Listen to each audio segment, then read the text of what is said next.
નમસ્કાર મિત્રો, શું તમારા પગની અંદર ઝણઝણાહટી ઉત્પન્ન થાય છે કે તમને કોઈ પણ જાતના દુખાવા છે?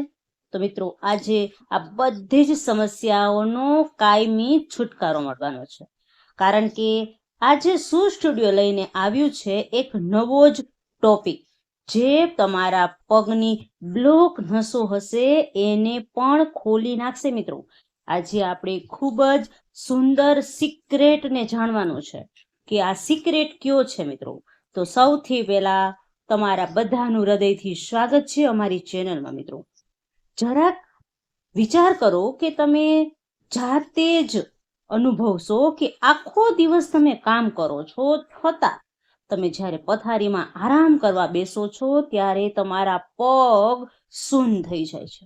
એટલે કે પગના તળિયામાં જાણે કીડીઓ ચટકા ભરતી હોય ને, આવો અતિશય દુખાવો થાય છે, પીડા થાય છે. તમને એવું લાગે છે કે તમારા પગને કોકે દોરડાથી બાંધી દીધા હોય.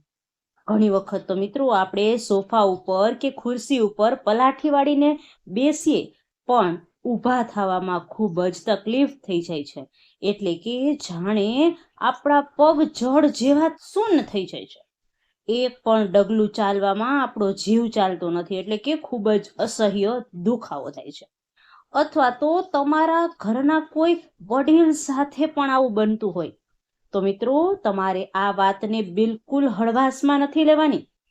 એ માત્ર એક થાક ન હોઈ શકે, કદાચ આ એક ગંભીર ચેતવણી પણ હોઈ શકે છે, જે તમને લાંબા ગાળે ખૂબ જ મુશ્કેલીનો સામનો કરવા શકે એમ છે. એટલે કે તમારે આમાં કોઈ ગભરાવાની જરૂર નથી, કારણ કે આજે હું તમારી સમસ્યાનું સમાધાન લઈને આવી છું. આજે હું તમને રસોડામાં જ ઉપયોગી એવી વસ્તુઓનો આપણે એક નાનો એવો પ્રયોગ કરવાનો છે, જે તમે હજારો રૂપિયા ખર્ચશો તો પણ તમને કાંઈ ફાયદો નહીં થાય. માત્ર આ ઉપાય કરવાથી, આ દેશી નુસ્ખો કરવાથી તમારા પગના દુખાવા, સાંધાના દુખાવા, ઝણઝણાહટ આ બધું જ ગાયબ થઈ જશે. તો મિત્રો વિડીયોને અંત સુધી તમે જોતા રહેજો અને માહિતી તમારા પરિવાર, સગા સંબંધી, મિત્ર વર્ગને પહોંચાડતા રહેજો, જેથી કરીને એ લોકો પણ આ વિડીયોનો લાભ લઈ શકે. કહેવાય છે ને મિત્રો આયુર્વેદિકમાં કે હંમેશા અધૂરું જ્ઞાન છે ને ઝેર સમાન હોય છે. તમે ખરેખર તમારા પરિવારનું સ્વચ્છતા ઈચ્છતા હો તો કૃપા કરીને આ વિડીયોને છેક સુધી જોજો, કારણ કે આ વિડીયો અમે સાહિત્ય ભેગું કરીને આયુર્વેદિકના પુસ્તકો વાંચીને તમારી સમક્ષ રજૂ કરીએ છીએ. એટલે અમારી આ મહેનત અને માહિતી સાચી હોય છે. તો મિત્રો તમે આને પ્રેમથી સ્વીકારો, વિડીયોને એક લાઈક કરી દેજો અને ચેનલને સબસ્ક્રાઇબ જરૂરથી કરજો. મિત્રો સાચી માહિતી તમારા સુધી લાવવા માટે અમે ઘણા બધા પ્રયત્નો કરીએ છીએ અને તમને આ વિડીયો જોવા માટે પ્રેરિત કરીએ છીએ, જેથી કરીને તમે પણ વોટ્સએપ ગ્રુપમાં તમારા પરિવારોને આ વિડીયો શેર કરો અને અમારા પરિવાર સાથે જોડાયેલા રહો. મિત્રો જો તમે કામ કરો છો અને અચાનક જ તમારા પગ સૂન થઈ જાય છે તો મિત્રો તમારે આ એક મામૂલી સમસ્યા ન સમજવી જોઈએ. જ્યારે આપણી નસોમાં કોઈ જગ્યાએ બ્લોકેજ આવે છે અથવા તો લોહી ઘાટું થવા લાગે છે, ત્યારે પગના સ્નાયુઓ સુધી પૂરતા પ્રમાણમાં લોહી અને ઓક્સિજન પહોંચતું જ નથી. અને જ્યારે સ્નાયુઓને ખોરાક અને ઓક્સિજન નથી પહોંચતું ત્યારે ફરિયાદ ઉત્પન્ન થાય છે, એ છે પગનો દુખાવો, દુખાવો અને દુખાવો. એટલે કે તમારા પગમાં ઝંઝણાહટી ઉત્પન્ન થવી, પગમાં સોજા આવવા, તમને એમ થાય છે કે મારા પગ સૂન થઈ ગયા છે, એકદમ બ્લોકેજ આવી ગયું છે. તો મિત્રો આજની આ લાઈફસ્ટાઈલમાં મિત્રો બધાને વધારે પડતું કોમ્પ્યુટર વર્ક હોય છે, ખુરશી પર વધુ પડતા બેસી રહેવાનું થાય છે, ક્યારેક ક્યારેક તો પગ લટકતા પણ રહે છે, જેના કારણે આપણા લોહીનું સર્ક્યુલેશન જામ થઈ જાય છે. આપણી માતાઓ અને બહેનો જે રસોડામાં કલાકો સુધી ઊભા રહે છે તો તેનું બધું વજન શરીર ઉપર આવે છે. એના જ કારણે નસો દબાઈ જાય છે. અને ખાસ કરીને મિત્રો આપણે આજકાલના જનરેશનને જોઈએ જ છીએ, જે જંક ફૂડ, તળેલું અને મેંદાવાળું ખાઈએ છીએ, તે શરીરમાં વાત દોષ વધારે છે અને આવા બધા બહારના તેલ છે એ આપણા શરીરની નસો છે ને એની અંદર મિક્સ થઈ જાય છે અને નસોમાં દબાણ ઉત્પન્ન કરે છે. એટલે કે આપણી કિડની અને લીવરને તો લાંબા ગાળે ખૂબ મોટી અસર કરે છે. એટલે આપણે એવો રસ્તો શોધવાનો છે જેની અસર આપણા શરીરને ન થાય. એટલે કે આનો એક રામબાણ ઈલાજ છે આજે આપણે જોવાનો છે.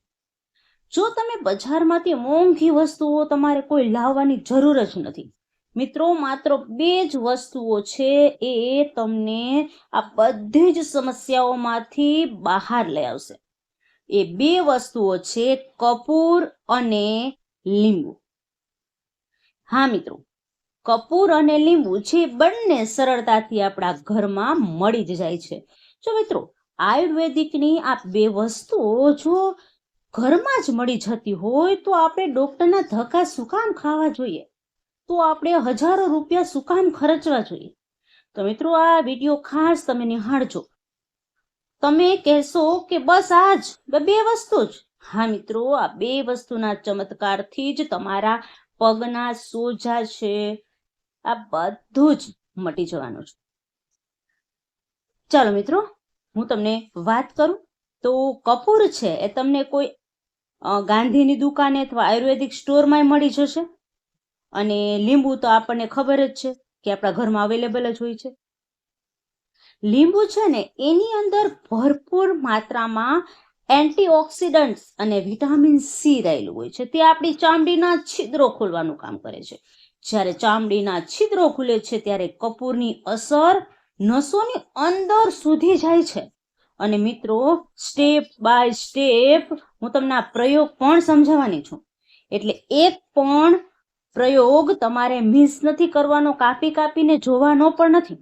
સાંભળો મિત્રો, શું કરવાનું છે? પાણી એટલું ગરમ કરો કે તમે તમારા પગ છે ને એને 15 અથવા 20 મિનિટ સુધી તેમાં બોળી રાખો. પાણી ઠંડુ પણ ન હોવું જોઈએ અને વધુ પડતું ગરમ પણ ન હોવું જોઈએ. જેથી ઠંડુ હશે તો તેની કોઈ અસર નહીં થાય અને જો ઉકળતું હશે તો પગ દાઝી જવાની શક્યતા રહે છે. એટલે મિત્રો, પાણીને વધારે પડતું ઠંડુ નહીં અને વધારે પડતું ગરમ નહીં, આ રીતે પાણી લેવાનું છે. ત્યારબાદ કપૂરના 2 નાના ટુકડા લઈ લેવાના છે. એટલે કે એને વાટી નાખવાના છે, એના પાવડર જેવું બનાવી નાખવાનું છે. અને એની સાથે 1 નાની વાટકીમાં આખું લીંબુ નીચવી અને એનો રસ કાઢી લેવાનો છે. મિત્રો, હું તમને સ્ટેપ બાય સ્ટેપ આ થેરેપી સમજાવું છું, ધ્યાનથી સાંભળજો. હવે તમારે શું કરવાનું છે? એક મોટું પ્લાસ્ટિક છે એનું બાઉલ લેવાનું છે, જેની અંદર તમે તમારા પગને આસાનીથી બોળી શકો. એટલે કે એમાં અંદર પગ મૂકી શકો. એટલે કે આપણે જેમ સ્પા કરતા હોય આ રીતે. ખુરશી પર તમારે શાંતિથી બેસી જવાનું છે. મોબાઈલ તમારો હોય સાઈડમાં મૂકી દેવાનો છે અને બંને પગને ધીમે ધીમે પાણીમાં ડૂબાડી દેવાના છે. પછી પંજાની ઉપરથી લઈને ઘૂંટી સુધી પાણીમાં ડૂબાયેલા રાખવાના છે. મિત્રો, ધ્યાનથી સાંભળજો. જેમાં તમે પાણીમાં પગ બોળી નાખશો એ અલગ જ પ્રકારનો તમને અનુભવ થશે. તમારા પગમાં કોઈ ઝણઝણાહટી થતી હોય, પગમાં સોજા આવી ગયા હોય, દુખાવો થતો હોય તો આ ધીમે ધીમે હળવો થઈ જશે અને તમને થોડું કરંટ પણ લાગી શકે છે, પણ કોઈ ગભરાવાની જરૂર નથી. કારણ કે આ પોઝિટિવની નિશાની છે. પગની અંદર જો કાંઈ થોડો ફેરફાર થતો હોય તો આ એક સારી બાબત કહેવાય. એનો અર્થ એ છે કે કપૂરની ગરમી તમારી બંધ નસોને ખોલી રહી છે અને તમારું લોહી છે ને એ અવર જવર કરવાનું ચાલુ કરી દીધું છે. એટલે મિત્રો, આ 2 વસ્તુ છે તમારે પાણીમાં નાખી અને પછી પગ બોળવાના છે. લગભગ તમારે 10 થી 15 મિનિટ સુધી પાણીમાં પગને બોળી રાખવાના છે. અને ધીમે ધીમે 15-20 મિનિટ થઈ જાય, તમે રિલેક્સ થઈ જાઓ પછી તરત જ તમારે તમારા પગ પાણીમાંથી બહાર કાઢી નાખવાના છે અને ટુવાલથી લૂછી લેવાના છે. જો તમે જેવા જ પગ બહાર કાઢશો એવો તમને એક અલગ જ હળવો અનુભવ થશે. તમારા પગ જાણે હળવા થઈ ગયા હોય આવો અનુભવ થશે. બ્લોકેજ છે પગની જે બ્લોકેજ છે એ ખુલી જશે. ગરમ પાણી કપૂરનું મિશ્રણ તમારી બધી જ નસોને રિપેર કરવાનું કામ કરશે, જેથી કરીને લોહીનું પરિભ્રમણ તો સુધરે જ છે. અને પિંડીના દુખાવા થતા હોય, ગોટલા ચડી જતા હોય, વારે વારે તમારી નસ ચડી જતી હોય, આ બધી જ સમસ્યા કાયમ માટે દૂર થઈ જશે. મિત્રો, આ એક ખૂબ જ સુંદર પ્રયોગ છે અને આ પ્રયોગ તમારા ત્વચાની જે મૃત સ્કિન હોય છે, ડેડ સ્કિન હોય છે, એને પણ કાઢવામાં ખૂબ જ મદદ કરે છે. અને તમે જોશો ને તો ટૂંક સમયમાં તમારા પગની ઝંઝણાહટ દૂર થઈ ગઈ હશે, સોજા પણ મટી ગયા હશે અને સાથે સાથે તમારા પગ પણ મુલાયમ અને સુંદર બની ગયા હશે. જાણે તમે મેનિક્યોર પેડિક્યોર કરાવેલું હોય ને, આવો તમને ઘર બેઠા અનુભવ થશે. મિત્રો, બીજો ફાયદો તમને કહું તો રાત્રે સૂતા પહેલા મગજ શાંત થઈ જાય છે, ઊંઘ પણ ખૂબ જ સરસ આવે છે. તો મિત્રો, હું તમને ચેલેન્જ આપું છું કે તમારે આ પ્રયોગ ચાલુ રાખવાનો છે. જો તમે આ પ્રયોગ ચાલુ રાખશો તો તમારે કોઈ પણ ડોક્ટર પાસે જવાની જરૂરિયાત જ નથી. માત્ર 5 જ દિવસમાં તમે આરામથી બધા જ રોગોને મટાડી શકશો. અને મિત્રો, આ પ્રયોગ તમારે ક્યારે કરવાનો છે તો કે રોજ રાત્રે સૂતા પહેલા આ પ્રયોગ તમારે કરવાનો છે. અને જો તમે આ પ્રયોગ કરશો, તમને રિઝલ્ટ તરત દેખાશે અને તમે બીજા 10 જણાને આ પ્રયોગ કરવા માટે પ્રોત્સાહિત કરશો. અને જો મિત્રો આવું થાય તો તમારે મને કોમેન્ટ બોક્સમાં કહેવાનું છે કે તમને આનાથી કેટલો ફાયદો થયો છે, જેથી મારા બીજા યુટ્યુબર મિત્રો પણ જોવે અને એ લોકો પણ આ વિડીયો જોઈ અને આ પ્રયોગ કરે. મિત્રો, અમારો આશય તમને સ્વસ્થ રાખવાનો છે. તો મિત્રો, આ તમે ખાસ કરીને ઘરે ઉપાય અજમાવજો અને પરિણામ છે તમારે મને ખાસ કરીને જણાવવાનું જ છે. જો તમે મને પરિણામ જણાવશો તો અમે આગળના વિડીયો બનાવવા માટે વધુ પ્રેરણા મળશે અમને. અને જો માહિતી તમને સારી લાગી હોય તો તમારા વોટ્સએપ ગ્રુપમાં તમારા સગા સંબંધીઓને, ખાસ વડીલ મિત્રોને આ વિડીયો શેર કરજો, જેથી એ પણ લોકો આ વિડીયોનો લાભ લઈ શકે. કારણ કે આ એક તો પુણ્યનું કામ છે અને આવું પુણ્યનું કામ આપણે કરતા રહેવું જોઈએ. ચાલો મિત્રો, હવે હું રજા લઉં છું. બધાને મારા જય શ્રી કૃષ્ણ. વિડીયોને લાઈક કરો, ચેનલને સબસ્ક્રાઈબ કરો. ફરીથી આવા જ ટોપિક સાથે ફરી મળીશું. ત્યાં સુધી બધાને મારા હર હર મહાદેવ અને રાધે રાધે.